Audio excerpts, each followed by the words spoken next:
think that the dispute, the conflict between Azerbaijan and Armenia is primarily just a territorial dispute? By every means, Azerbaijan tries to erase or mislead the international community of the traces, of the evidences of Armenian cultural heritage. Do you think that it had anything to do with religion, or do you think it was purely political? It would be very naive to say, to exclude that there was no religious. Like Pakistan teaches its children to hate India. Yeah, the parallel is the same. And the Pakistan is one of the countries in line with Azerbaijan and Turkey. Even if they are considered secular countries, both Azerbaijan and Turkey, but the religious manipulations are at the core of all politics. Armenia had a war with Azerbaijan, in which Armenia lost territory.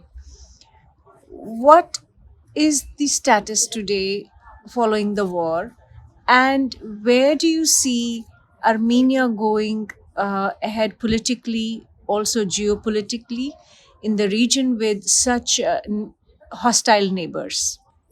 Yeah, first of all, I would like to take some picture largely of the conflict because, as you mentioned, war was in war, but it was attacked. Armenian populated historically territory called Nagorno-Karabakh, Artsakh, and these autochthonous people who was annexed by Soviet rule in 1920 was forced to live under Azeri rule before the independence and the collapse of the USSR.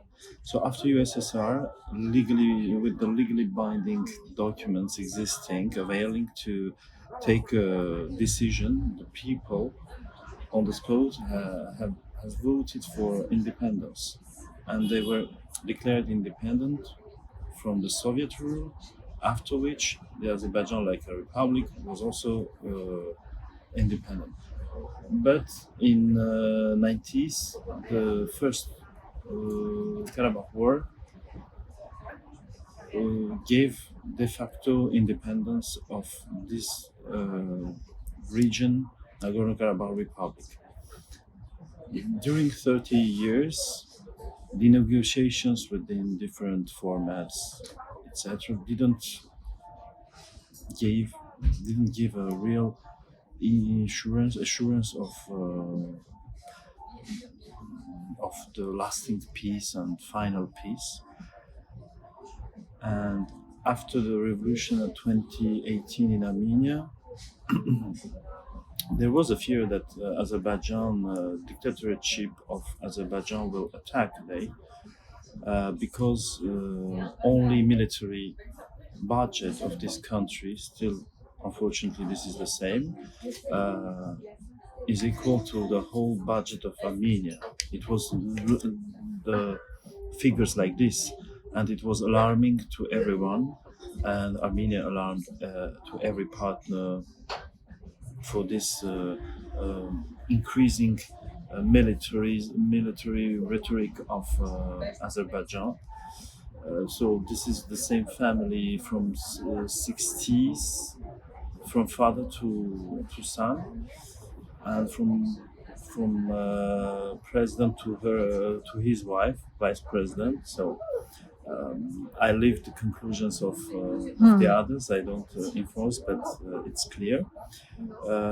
2020, 44 years, 44 days of attacks to Armenian borders and Nagorno-Karabakh, historically always being Armenian.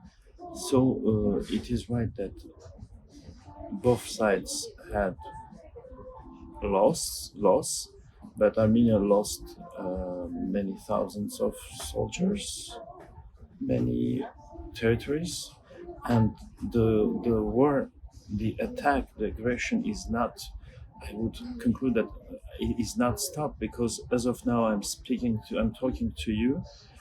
from December 2020, 2022, sorry, the the only route connecting from the external world, from Nagorno-Karabakh to Armenia and the external world, Lachin corridor, is blocked willfully, intentionally, despite of international court of justice two decisions that this blockage is illegal. The first one was in February, and the last one is reiterating the same decision. Finally, the final decision, it was on 6th July recently. But this is the reply to this situation also by the international community, impartially. But Azerbaijan is ignoring the legally binding bodies, International Court of Justice decision.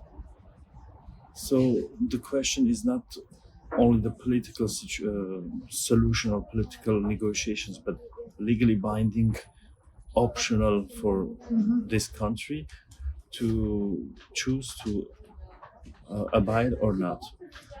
So Armenia and Armenian leadership from 2020 declared that the resolution, and before also the peaceful resolution has no alternative. Although with this politics, uh, it has been attacked after 2020. In September 21, Azeri forces advanced in the sovereign territory of Armenia. They are still occupying some parts of Armenian sovereign parts, and they are claiming more to have more territories. Naturally, it's baseless, but this is a real threat to territorial integrity of Armenia. If Nagorno-Karabakh question is a disputed territory for international community in the eyes of the international community, but the sovereign invasion into sovereign territory of Armenia also is a huge challenge for current Armenian people and Armenia itself. My personal point of view that international reaction to this is not sufficient, is insufficient. I cannot comment why this approach from the international community, because when we compare that there are other conflicts, that there are really people are suffering and otherwise killed, there is a rapid reaction. But in this region, You mean to say, for example, in Ukraine, yes, there yes, is lot of support a from the lot of West? support. Yeah, if there is no support for Armenia, I'm I'm realistic. I don't want to say, but it's really very close to have the same scenario committed by Azerbaijan. So currently we have 6 months, 120 people uh, blocked, without food, without any access. Systematically, there are attacks in nearby cities or on the civilians. Casualties are reported. Even the European Union, it should be welcomed that the European Union monitoring group has been set up in for borders with Armenia and Azerbaijan in the territory of Armenia to observe. But the mandate is not sufficient to take more actions. This is just observing mission. Do you think that the conflict between Azerbaijan and Armenia is primarily just a territorial dispute about certain ethnic groups of Armenia claiming that their ethnic groups are living on Nagorno-Karabakh territory, and Azerbaijan also claims that that is their territory. Is it only a territorial dispute, or is there something more to it? This dispute has several factors. I would refer to expansionism of Azerbaijan to this territory, which is historically Armenian, and there are proofs, although they are erasing all the proofs. For example, being short, for the firstly, the first Armenian monastery school were in the is in Nagorno Karabakh. So, by every means, Azerbaijan tries to erase or mislead the international community of the traces of the evidences of Armenian cultural heritage there. There was such a region which was given also to Azerbaijan during Soviet area, Nakhichevan. They had erased their evidences as well.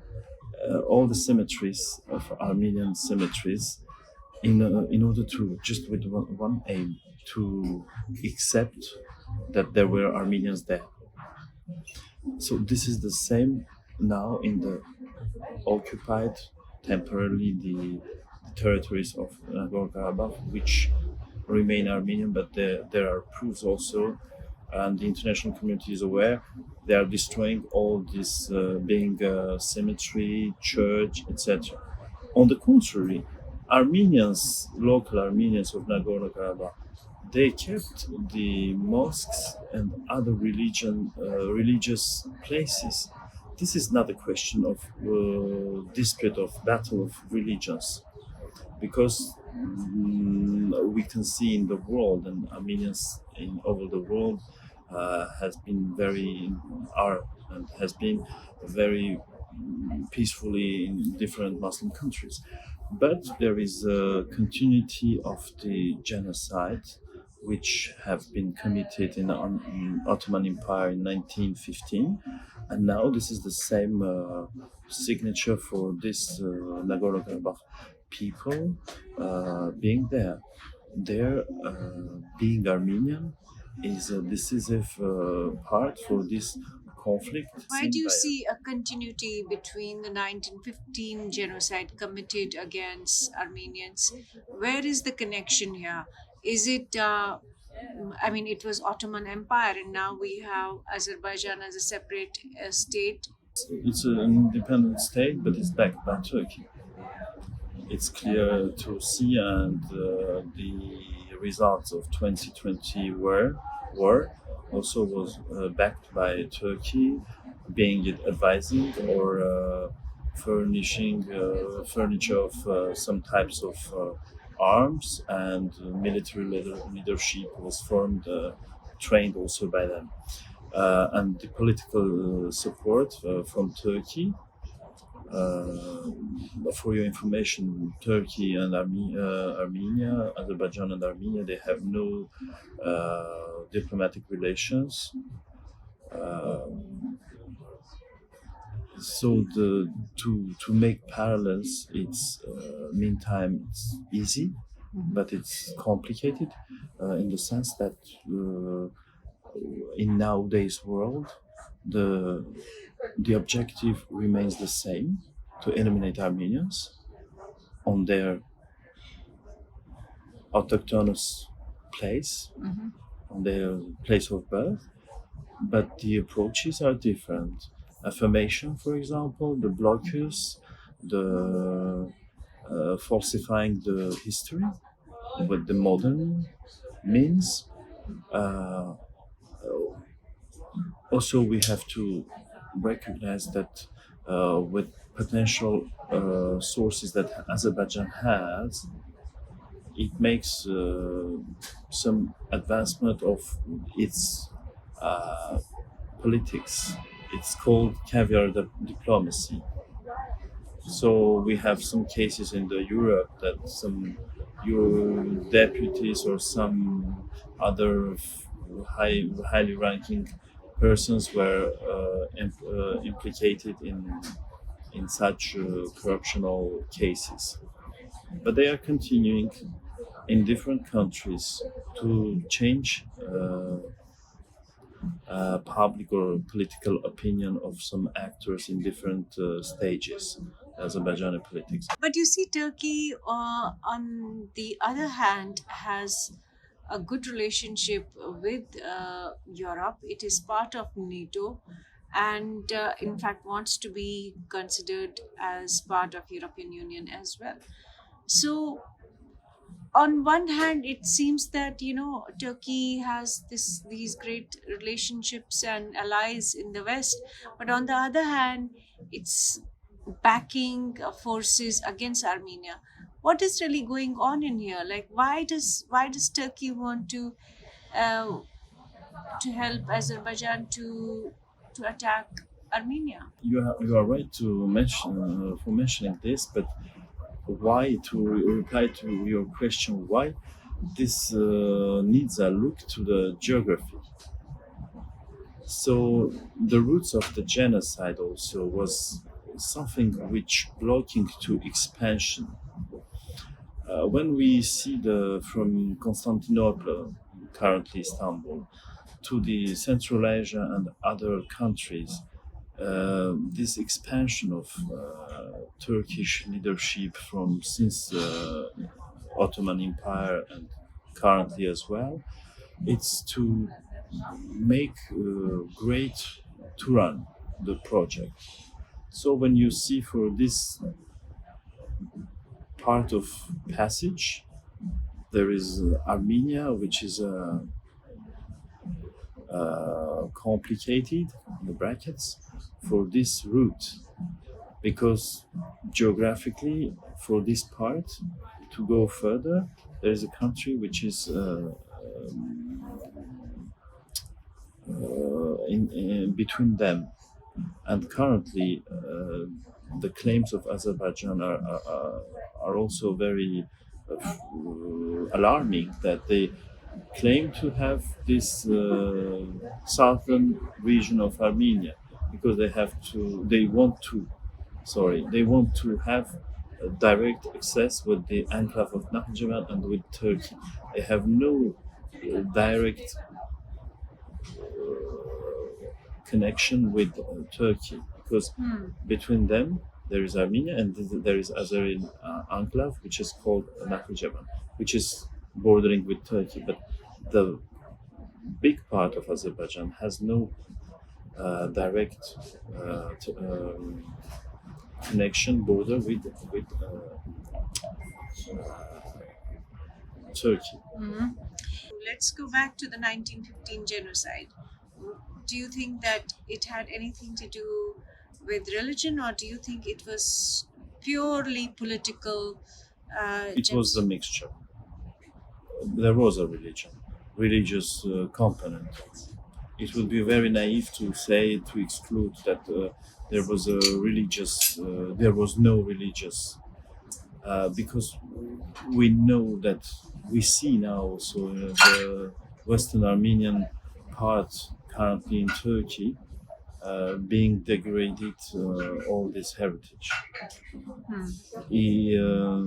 including the churches. But there is something which is just to show to the world in Turkey they are innovating one church to show that they are very well oriented to that. So this is for the PR, but this is not a real picture of the things. So this is the same with Azerbaijan. They are showing their tolerance, their multinational country, etc. But indeed, when we see the reality, it's different. The reality which we can see with new technologies from the earth, from other means that we can use the real to see the real image of the politics of this full hatred country. In the schools in Azerbaijan, the children are educated to hate Armenians. Oh, okay. This is a specific state policy. Okay, like Pakistan teaches its children to hate India. Yeah, the parallel is the same. And the Pakistan is one of the countries in line with Azerbaijan and Turkey that they are very uh, they do not recognize Armenia, no relations. So you essentially saying that they do see themselves as Islamic nations, and they do see that non-Muslim nations or non-Muslim countries surrounding Armenia, um, basically are targets. Even if they are considered secular countries, Mhm. both Azerbaijan and Turkey, but the religious manipulations are at the core of all politics. Okay. Because for Armenians, it is not a religious issue, but it's ethnic. But is a religious issue for Turkey and Azerbaijan? uh, Ethnic and to some extent as well. It's not separated for them. Ethnic and religious appearance of Armenians. Otherwise, why destroying all these traits? So, if Armenia was completely Muslim, if Armenian Christians had converted to Islam, you think there would have been any conflict? I cannot reply how it would be. It had been during the genocide in Ottoman Empire, Armenians being forcibly Muslimized. Yeah, Converted? Okay. converted. Yeah, uh, there are many non-Muslims during First World War that they were converted by force in Ottoman Empire. Yeah. But the fact we are in 2023,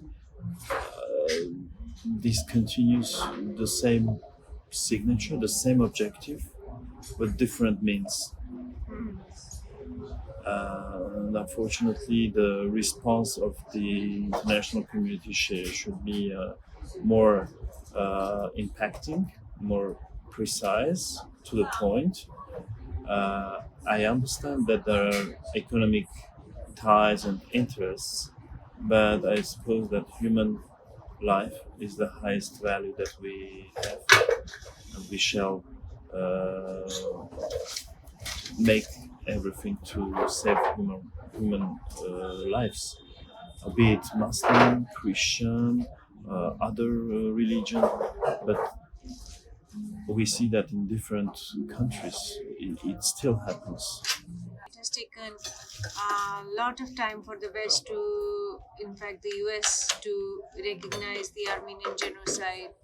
It has, the West has hesitated to support Armenia and Armenians through the conflict. Why do you think that is happening? The genocide issue recognition was a long is and was in the US. If we speak, we have 2 million Armenians diaspora there. It was uh, counterbalanced by a Turkish lobby and Turkish state not to do so. But many countries in Europe and the US had the courage to do so, even if there was sabotage and chantage by Turkish state. During the war, 2020 war, it was late, the reaction, and I agree with that. But there is some important issue in the South Caucasus region. Let's be objective, seeing that Armenia, since its independence, were an ally with Russia. So Western world saw like the part of influence of Russia, and the 44 days war was also by was stopped also by intermediation of Russian leadership. So sometimes the Western politics say that it's part of influence of Russia, let it be like they decide itself. Me personally, I think that it's not a question of only to say for an XY country's influence, but it's a question of the whole region, and the question to have a resolution, an objective, and a long-lasting resolution. Because since independence, uh, Armenia is suffering from this threat of military aggressions, repeatedly military aggressions by Azerbaijan. So there will be the call for more engagement for the international community, being it from Asia, or being it India or another country in the Europe, but this is for the peace in some part of the world. Like it should be also the reaction in another. So I don't put any differences when there is a conflict. Objectively, to resolve it, it should be different actors to be involved. Yeah, but objectively. So this is the same of in the region, the conflict between India and Pakistan. So the more engagement by international actors, by the members of the Security Council,